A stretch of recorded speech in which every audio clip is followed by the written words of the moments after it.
The fantasy news must flow. Welcome everybody to another episode of Fantasy News. I am your disheveled goblin host, Daniel Greene, and today we have a smorgasbord of news to get through today. Starting with the fact that yes, I'm officially in my new office. In less than 1 weekend, I moved in, everything's put away, got my shelves set up, and am ready to go again. I may be disheveled, but I'm the hardest working goblin you know. The only thing missing is the lights. I don't have the lights set up yet. I'm sorry. The ones I had got broken, so new ones are in the mail. But without any further ado, let's go ahead and jump into the fantasy news of the day. Starting with a cover reveal from the amazing Joe Abercrombie. Wisdom of Crowds, again, an incredible title from the Lord Grimdark himself, for a book that I think fits the themes so far of his Age of Madness trilogy brilliantly. Ooh, spicy cover right there. But let's go ahead and jump on into the next news. We also got the news that Eric Roth has already written a treatment for a potential sequel to the Dune movie adapting the second half of the book. I totally forgot that this movie is supposed to only cover the first half, so this is really extraordinary news. Apparently the studio had agreed to make the sequel, but you know, they can always back out if it doesn't make enough profit or whatever. But here, yeah, the treatment's done, and they're hoping the sequel can get made to do the second half of the book. Can you imagine how disappointing it'll be if they don't? Ooh. We got an update from Pierce Brown on the continuation of his sci-fi epic, the Red Rising series. And yeah, it's a pretty good update from him, saying essentially he's been hard at work and not distracted from getting us more stories within this world. I know Red Rising fans haven't ever had to wait too long in comparison to some other fandoms, so thank you Pierce Brown for keeping us satiated, and yes, I will be continuing my reviews for this sci-fi universe quite soon. Notably though, he does include the fact that he threw away 200 pages because he didn't feel like it was the right way to go, which is something I can respect any author for doing. Don't just give us the first thing that comes to your mind, be willing to trash it and try once again. That's true artist dedication and raises my respect for Pierce Brown as an author. That must have been heartbreaking, genuinely. And finally, we got a cover reveal from Orbit Books of Blood of the Chosen. I like this art style quite a bit, and the usage of colors I think is pretty darn fantastic. I will continue to say, of all the fantasy sci-fi publishing focused houses, Orbit's covers are the top of the line. Like, they are just a step up consistently for me. They don't hit it out of the park every single time, but in general, their average is far above the rest. Whoever's in charge of their cover design over there, hats off to you. And for my Lord of the Rings fans, I have some very sad news. Amazon has canceled its Lord of the Rings MMORPG due to some conflicts with the house publishing it. Tencent apparently was bought by a China-based technologies company, and since then there has been rough waters between Amazon and the company developing the game, and which finally resulted in Amazon just shelving the project. Sad to see, though. I'm gonna be honest, when I first saw this, my heart was like, Amazon cancels they're canceling the Lord of the Rings show, and then I read one more word and I was like, no wait, no, it's just the game. That still sucks, but not nearly as bad as what I thought, so I'm okay. That's happy. It's not happy, but it's more acceptable for what I'm processing. You get what I'm saying. Next news. But continuing with the Amazon theme, we also had headlines popping up that made a lot of people scratch their heads or shake their fists in outrage. And that's that apparently the New Zealand government is giving Amazon $100 million for filming in New Zealand. And a lot of people are going, why? It's Amazon. They don't need it. That's taxpayer. But if you look into it, this is a part of a very common thing where studios do get money back from governments for bringing employment to the region, and all the money coming from Amazon, which reportedly they're just spending $650 million for this season of Lord of the Rings.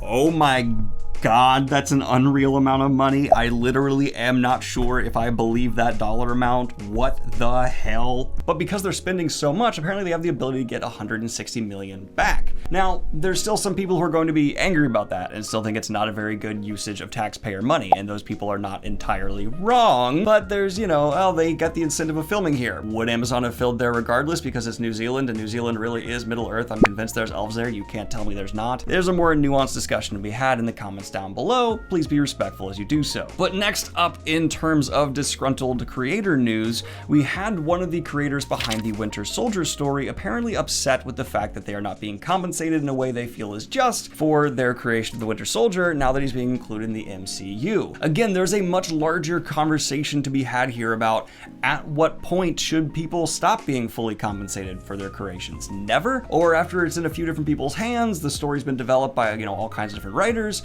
it's no longer entirely theirs to benefit from. Well, Ed Brubaker, not a creator of Bucky Barnes, but the Winter Soldier story, is not exactly thrilled with the fact that apparently he's constantly getting asked, like, how much are you getting paid? Because now Winter Soldier's in the MCU, and he has to respond, not. And that's kind of, you know, I think relatable. But at the same time, there's again the counter argument of this has been in several people's hands. It's no longer entirely his character. It's Marvel's character. And it's complex. I'm not going to say there's one clear correct answer, but I think most people would agree with the fact that it does feel a bit wrong that someone who helped create the character story arc they're doing isn't actually getting paid for it at this point. I'm not saying you should be getting all the fat stacks, but it just feels weird to me. And continuing the disgruntled creator news, the screenwriters behind The Predator are actually suing Disney right now to try and regain the rights to the iconic, you know, alien murder hunter. Now, Disney is actually countersuing apparently, and there is legal complexities here that I am not an expert in. I'm just reporting it. I cannot tell you any nuance or details. I'm just trying to tell you this is happening. But apparently a few years ago, they made a claim that they have the rights to regain the character, and Disney did not object, but of course it's Disney, and who knows what's going on. And really, I'm just left with the impression that when Disney bought all these different franchises, they seem not to have done the legwork to really keep up with payments to creators, which we'll get into in a second, there's an update, and in addition to that, making sure all the rights were still under Fox or whoever they're owing and continuing on for a reasonable amount of time. I don't know who was in charge of this over there, but it seems like the ball's been at least not dropped, fumbled a bit. And maybe caught, like, you know, like when the football player like juggles it for a second, then catches it. It seems like at least that's happening.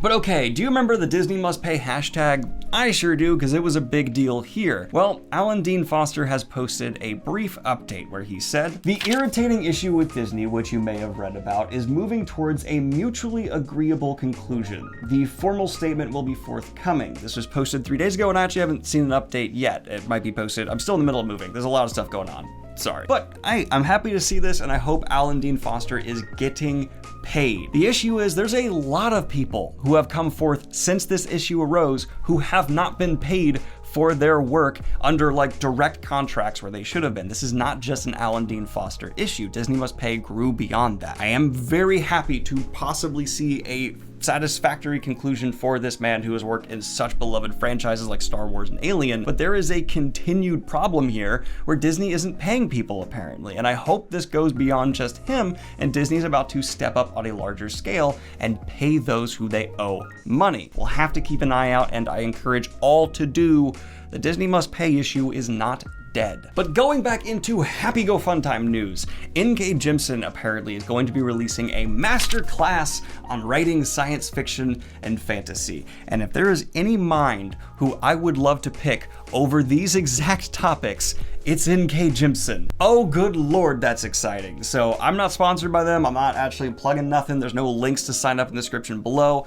I just thought this was really freaking cool. But speaking of really freaking cool, this segue is right into a really freaking cool franchise. Fond du Lis has announced there's going to be additional stories taking place within the Greenbone Saga world, and this one's gonna be a novella. The novella trend continues, I see.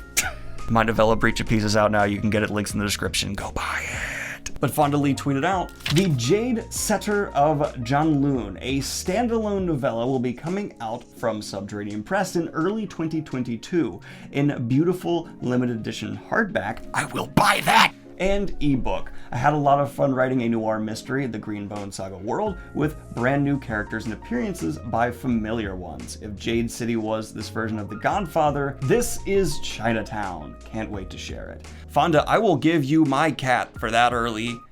Not really, I love Pips, but like I'll give you my YouTube plaque. I want it a lot, please. But a smaller noir set urban detective story and fantasy,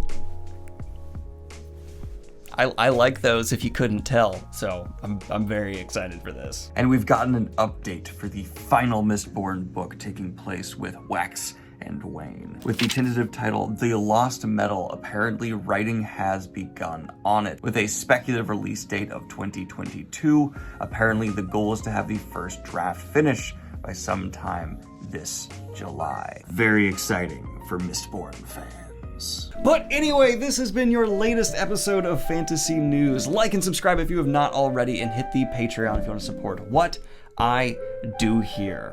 Let me know if you'd change anything about this setup as well. I'm taking advice, notes. I have a Gandalf staff behind me now. That's pretty cool. Let me know what you think overall. I'll make changes based off the higher voted comments for sure. Have a good one, y'all. Love y'all. Thank you for letting me set everything up and not pressuring me for missing a video this weekend. You guys are great. Thank you. Bye. And of course, I'd like to record a special shout out to my latest high tier Patreon, Emily G.